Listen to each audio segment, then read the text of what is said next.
Christian. here. Hi. Okay. Nice to meet you all.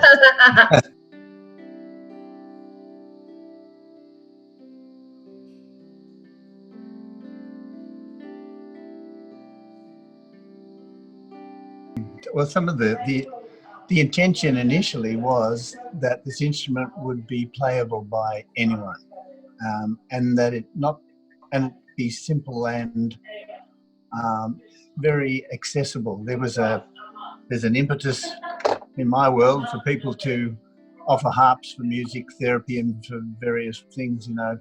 But I mean the normal harp, and I see it as a cumbersome instrument. I saw that and so that's where this one came from. And my intention was that I played for a fellow once who had physical disabilities issues, and he told me he could play an instrument, and I knew he couldn't. You know, his hands were shaking, and he had an awful instrument when he brought it along, but he did love it, and that's where the idea came from. I thought, what could there be that someone like him could play? It's simple to play, but it also makes a gorgeous sound.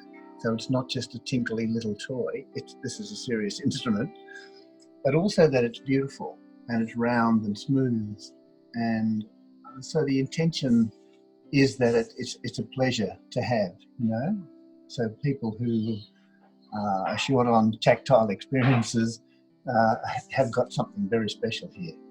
So the intention is that it's easy to use. You don't have to be the expert. You don't have to be an expert musician and think, oh, once I've conquered it, then I can show it to people. But in fact, you can just explore it together with clients, or you can play it yourself.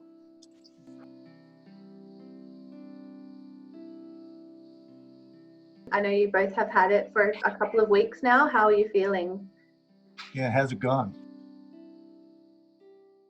I love it. I'm almost obsessed with it. Yeah.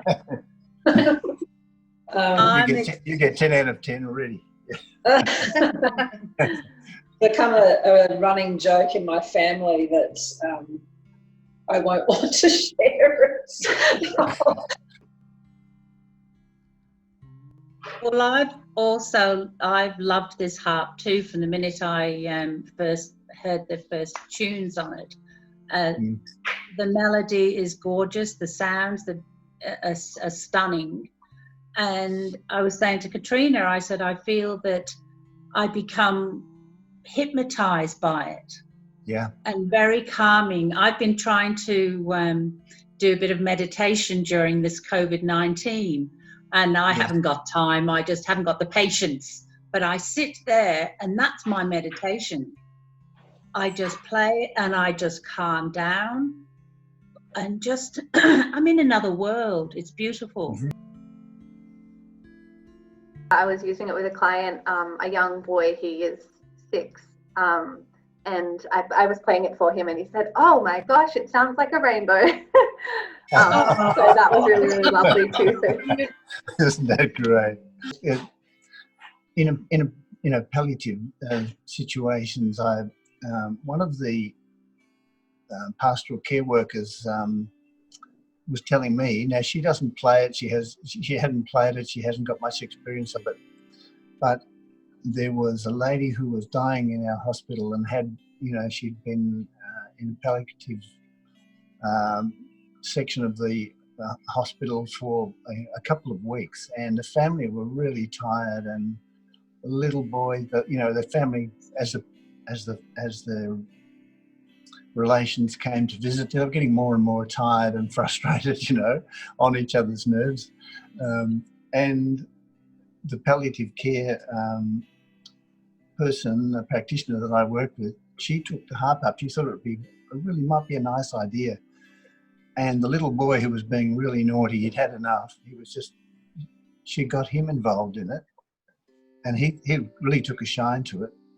And then, unbeknownst to her, he started playing it to his nana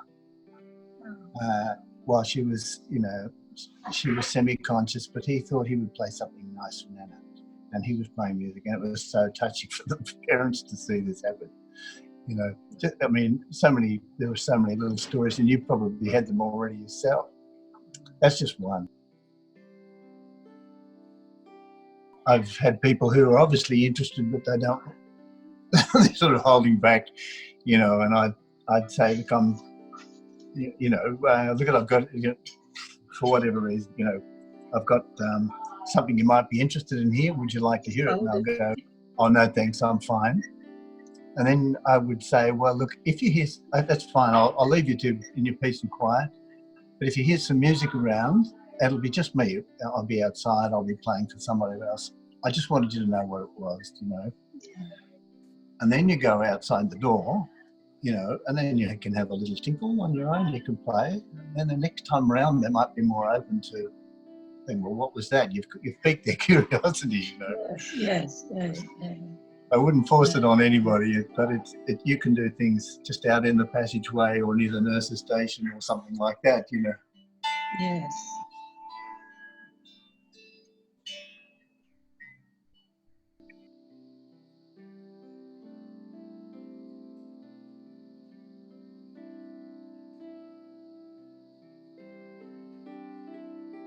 It's that dialogue between you and that conversation around music, and you know, the fact that music is so universal and we all have our stories with music. That's how you can really link in with somebody without having to have conversations about any of those things. Just, hey, here's simply the harp. Let's not talk about the other things today. Let's take our minds off it and just have a listen. And the conversations open up. We've got something in common. You know, we can just chat about that. Okay. What does it remind you of, you know? Or, you know, it just opens up the conversation between you.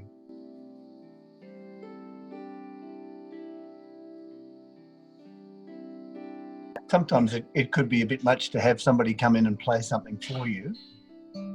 Most people are in their own space and you know, and sometimes it's not appropriate just to go in to play and offer to play. It just doesn't seem to work. But getting access, you know, always when I've played, it's always on invitation, you know, and you really get a sense of feeling if it's okay, or if ask one of the family members, do you think it would be okay? Do you think your mum would like this if you catch them somewhere else? You know, you can get a permission from someone else, and then you've got two, and then they can tell mum, this girl's playing something beautiful for me. Every encounter is different, and there's no fast rule. Communication is always key. So, you know, making sure, I mean, one week you could come in and they absolutely love it, and then the next week they could say, no, I really, really don't want that today, and then the next week love it again. And even from the morning to the afternoon. That's right, yeah. Hello.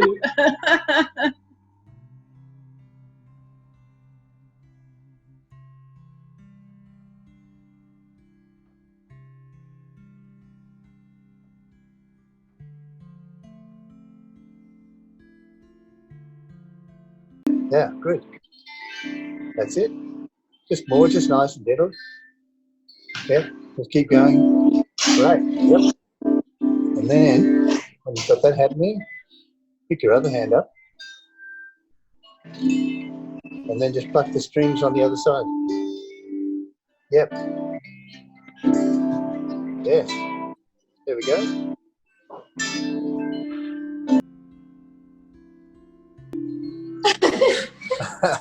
So that's one way. The other way, so therefore you've got to be sitting to do that. The other way that I quite often play is that I rest it on my arm here. Thou shalt not drop. Try not to drop. But, you know, if you can just get the hang of holding it, and then you can walk around with it. Just walk around with it like this without even playing it. You know, I've just got it cuddled and I'm walking around with it. And then I start doing some playing. Got your the patient or the client interested in the instrument or intrigued with it and so on. Another thing you can do is to put it up to the ear. So put it up to your ear and then play it.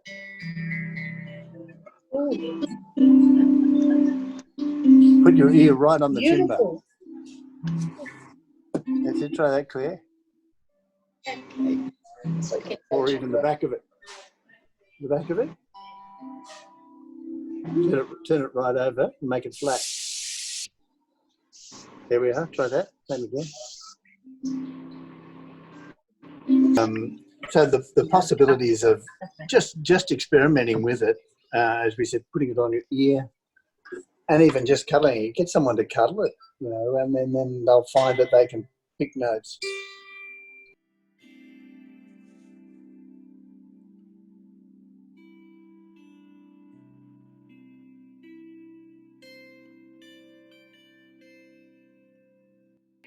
Using voice, you know, and different tunings. That was something else that Lucy and I were thinking about.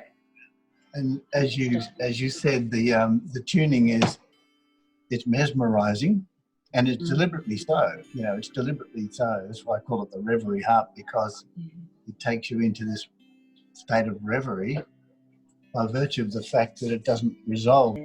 And it just, the way it's tuned too, it comes into a lot of beautiful ballad style songs as well. And Wayfaring Stranger is one that I keep playing. It's just sort of it's just, a lot of the times people don't even want the words. They just want the, you know, it's just the sound and a voice and having the one-on-one with each other with that music. Yeah. Yes, exactly. Just by strumming, you can sing Amazing Grace without thinking too much about it. You know, it's set up for it. You'll find your own tunes, but people love that. You know, it's comforting, consoling. At various times. Yeah.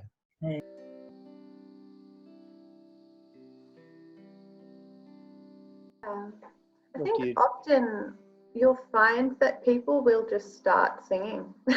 I mean, if they hear a melody in what you're playing, they might just start singing along with it. And I think that's a really beautiful way to open up that. You'll know. I feel like you'll know when the time's right to bring it in. And it might be a few weeks until that starts. It doesn't have to be a straight away thing, you know. Ease into it and be gentle with the harp playing, but as long as it feels meaningful, I think. And don't put pressure on yourself about that, but yeah, those meaningful conversations are the ones that you're really looking for.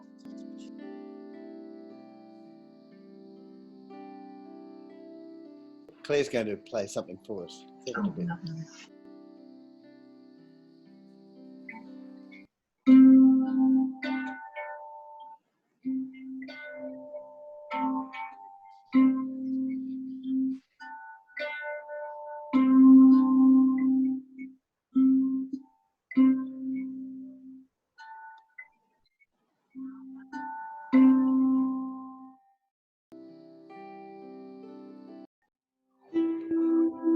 Wayfaring stranger, traveling through this world of woe.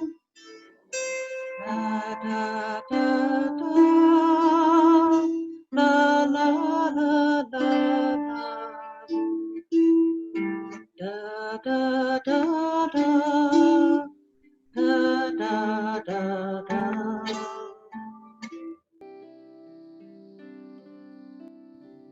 It's just a matter of time and patience with myself, rather than approaching it as something that I need to perform well at. It's something I need to approach as a task of service. Yeah, and that service to other people, rather than being hard on myself and saying, "Oh, why haven't I achieved more? Why can't I do more? Why can't I play like Peter? Why can't I play like this lady on the internet? Why can't I play like that person?" I think it's important for people to remember that it's not about that. I find I have to remind myself of that. It's not about achievement or performance. It's more about service and enjoyment. And if I'm not enjoying it, if I'm not enjoying playing it, how could I possibly take it to someone who is in a state of some distress and expect tend to gain any pleasure or healing from it. I think that's been my takeaway from my own journey with it so far, rather than being a taskmaster with myself about it, as I am with many other things in my life. This has to be a place of peace. Does that resonate with anybody? Make any sense? I think that's huge. Yeah. I think that's wonderful. That's huge. That's a great learning and a great attitude to take to what you're doing, to bring to the other person. It's you then. It's not. You haven't been pushed into trying to do something spectacular. You're just enjoying it. You're loving it, and that's what they feel. I think that's the best part about shared music experience in this context, is that it's not a performance, like you said. It's authentic and it's real, and as long as you keep it as an authentic experience for you and them, you'll get so much out of it, so much more. Because you could just listen to a song on the radio together, but if it doesn't have that story behind it and that feeling, there's not really too much point besides that was a nice song, whereas you could leave them and they could say, wow, today I really felt something meaningful in my day, and you as well. So that's great. Yes, I'm a firm believer. I think music is wonderful for people. I mean, especially in the nursing homes where I have played, and I mean, it's I think studies have all but shown, as Lucy would no doubt be fully aware, as to how you can leave a resident or a client after you've brought music into their life. Everything's just buzzing for them and harming for them, whichever way, but it's all very, very positive. And it's been very positive. It's been really calming, very calming. I think, many things, which is, I think, very important.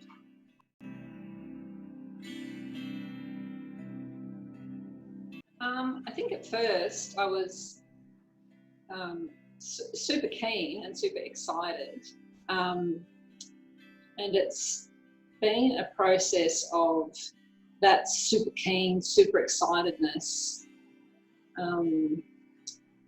I don't want to use the word focus because that sounds too clinical and too sharp. Perhaps a process of mellowing and developing into more of an art rather than just this excited, buzzing feeling. It's now become more of an art, more of a mellowed feeling that this is part of the calling to palliative care. I tend to agree with Claire as well, too. The mellowness of this particular tuning really is conducive to palliative care. Obviously that's, designed specifically for that. But it's also encouraged me too, because I used to do palliative, or for a short period of time I went into hospitals to do palliative care, but I struggled with it. I struggled going into the hospitals. I'm okay with a one-on-one every week, different clients I go to, but I feel a lot more confident that when the time comes and we can go into the hospitals, to be able to take this in, it's like, when you're thinking of things to say to somebody who you've got no idea who they are, to have that music is a lovely introduction.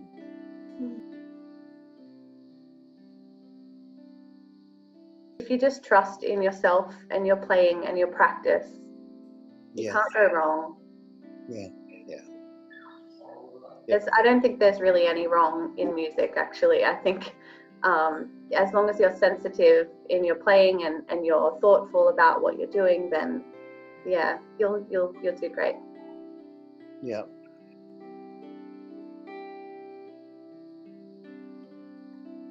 So we have a few minutes left of our final workshop. I can't believe it's already come to an end.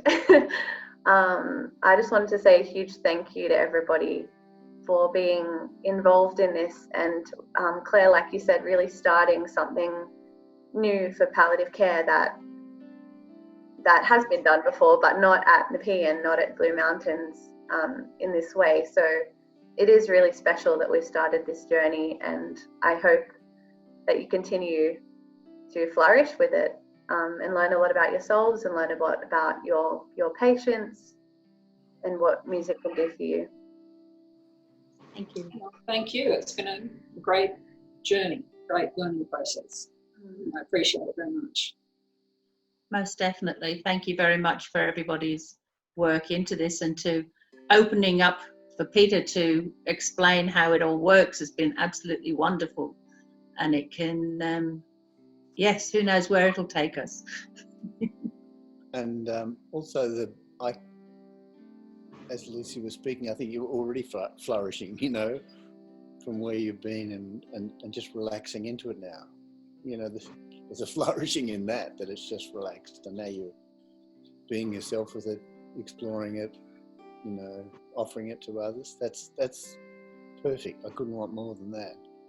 I thank Lucy for setting this up, and Carolyn, but it's worked, hasn't it? It's worked reasonably well. Like, again, to take the pressure off of trying to do this perfectly, it worked out just fine. And look at you all, you know, out there doing things. So I'm delighted. Couldn't have been better. So thank you to Lucy and to you all for being part of this. Yeah, great. Yeah, huge thank you to you, Peter. You know, we couldn't have done this without you, and your contributions are very much noted. I think everybody's really enjoyed your presence throughout this, and thank you for making this amazing, amazing harp. Good. Well, we'll continue to do so. Bye-bye. Thank you. Bye-bye. Bye. Bye.